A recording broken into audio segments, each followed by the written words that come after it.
2013 سے 2026 آ گیا، لیکن ہماری گود آج بھی سونی کی سونی ہے۔ میں سوچتی ہوں کہ شاید یہ سال جو آئے گا یہ ہمارے لیے بہت ہی اہم ہوگا، بہت خوشی لے کر کے آئے گا، شاید میں اس سال ماں بن پاؤں گی، لیکن نہیں۔ السلام علیکم۔ آج میں کوئی کہانی نہیں سنا رہی ہوں، نہیں کسی اور کی زندگی کا قصہ بیان کر رہی ہوں۔ آج میں صرف اپنی زندگی کی ایسی بات اور آپ سب کے ساتھ شیئر کرنا چاہتی ہوں جو شاید میں نے آج تک اس طرح کبھی کسی سے نہیں کی۔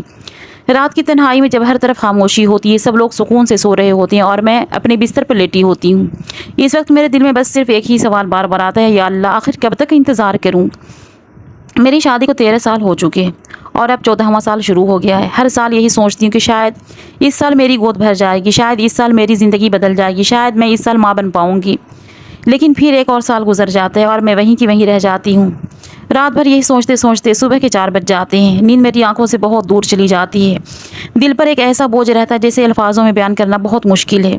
کئی بار خود سے وعدہ کرتی ہوں کہ صبح اٹھوں گی تو کچھ نہیں کھانا مجھے، بالکل عجیب، یعنی کہ دماغ میں بہت زیادہ عجیب عجیب سی فیلنگ آتی ہے۔ پھر صبح اٹھتی ہوں، بھوک لگ جاتی ہے، اور بہت سارے لوگ بولتے ہیں نا کہ تم موٹی ہو، شاید اس کی وجہ سے یہ بچہ نہیں ہو رہا، تو میں ایسا دیکھتی ہوں کہ بہت ساری عورتیں نا ہم سے زیادہ موٹی ہیں، اور ایک ڈاکٹر ہے یہاں پہ جو کہ بتا رہے تھے کہ تم جو بول رہی کہ ہاں میں بہت زیادہ موٹی ہوں اس کی وجہ سے بچہ نہیں ہے، تو تم سے موٹی موٹی عورتیں جن کی گود میں بچے ہیں۔ تو پھر میں بھی یہی چیز سوچتی ہوں، میرے دماغ میں بھی یہی بات آتی ہے کہ شاید جو موٹاپا کچھ نہیں ہوتا، لیکن جب رات کو اکیلے رہتی ہوں، پریشان رہتی ہوں، تو پھر یہی چیز سوچتی ہوں کہ شاید اب یعنی کہ کچھ نہیں کھاؤں گی، دیکھتی ہوں سوپ پی کر کے، لیکن پھر جب صبح ہوتی ہے پھر بھوک لگتی ہے اور میں پھر ویسے ہی کھانا کھانے لگتی ہوں،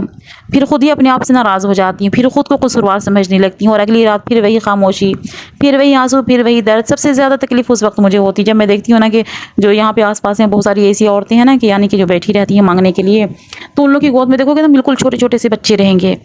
تو دیکھو اللہ تعالیٰ کس سے خوش ہے کس سے کیا ہے وہ انسان نہیں بتا سکتا ہے، لیکن حقیقت ہے کہ یہ بھی ہے کہ ہر ماں کے لیے اس کی اولاد اس کی پوری دنیا ہوتی ہے۔ میں اس کی اولاد لے بھی نہیں سکتی ہوں، میرا دل کرتا ہے کہ میں ان لوگ سے بچہ لے لوں،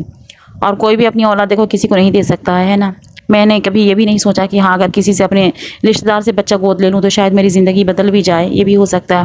لیکن میں ہسبینڈ سے پوچھتی ہوں تو ہسبینڈ کا کہنا کہ نہیں، کبھی نہیں ہم بچہ لے سکتے ہیں دوسرے کا، اس لیے یہ راستہ بھی میرے لیے بند ہو چکا ہے۔ 14 سال صرف بولنے میں یہ 2 لفظ لگتے ہیں، لیکن ایک عورت کے لیے 14 سال انتظار کرنا، ہر مہینے امید باندھنا، پھر امید ٹوٹ جانا، اور پھر اگلے مہینے دوبارہ خود کو سنبھالنا، یہ صرف وہی عورت سمجھ سکتی ہے جس نے یہ درد جھیلا ہو۔ آج بھی میری بہت سی راتیں روتے روتے گزر جاتی ہیں، صبح کے 4 بج جاتے ہیں لیکن نیند نہیں آتی، پھر صبح 9-10 بجے آنکھ کھلتی ہے، اور پھر وہی زندگی، وہی کام، وہی خاموشی، اور دل کے اندر وہی ادھورا پن۔ میں یہ سب اس لیے نہیں بتا رہی ہوں کہ کوئی مجھ پر ترس کھائے، میں صرف اتنا کہنا چاہتی ہوں کہ اگر میری طرح کوئی اور بہن بھی یہ درد اپنے دل میں چھپا کر جی رہی تو وہ یہ نہ سمجھے کہ وہ اکیلی ہے، اللہ ہر دل کا حال جانتا ہے۔ شاید ہماری دعاؤں کا وقت ابھی نہیں آیا، لیکن اس کا مطلب یہ نہیں کہ اللہ نے ہمیں بھلا دیا ہے۔ آپ سب سے بس اتنی سی گزارش ہے کہ میرے لیے دعا کیجیے، اور یہ بہت ساری ایسی بہنیں ہیں کہ جو بے اولاد ہے، ہماری ایک فرینڈ ہے اس کو ہی بچے نہیں ہیں، جیسے میں روتی رہتی ہوں، جیسے میں تڑپتی ہوں نا اولاد کے لیے، ویسے ہی وہ بھی تڑپتی ہے، وہ تو جو کہ یعنی کہ بچہ لے چکی ہے گود، لیکن اس کے بعد بھی اس کو تڑپ ہوتی ہے۔ میں اس کو سمجھاتی بھی ہوں کہ تم تو یعنی بچہ اڈاپٹ کر چکی، پھر کیا ٹینشن، میں بولتی کہ اپنی اولاد نہیں ہے، لوگ آج بھی تانا دیتے ہیں، یہ جو پاس پڑوس کے لوگ ہوتے ہیں، لوگ رشتہ دار ہوتے ہیں نا، یہ جینا حرام کر دیتے ہیں،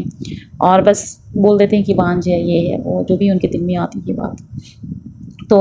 بہت کیا بتاؤں، یاد کہ رات کی تنہائی، سب سے زیادہ مجھے رات میں یہ سب چیزیں یاد آتی، اور ابھی جو میں ویڈیو بنا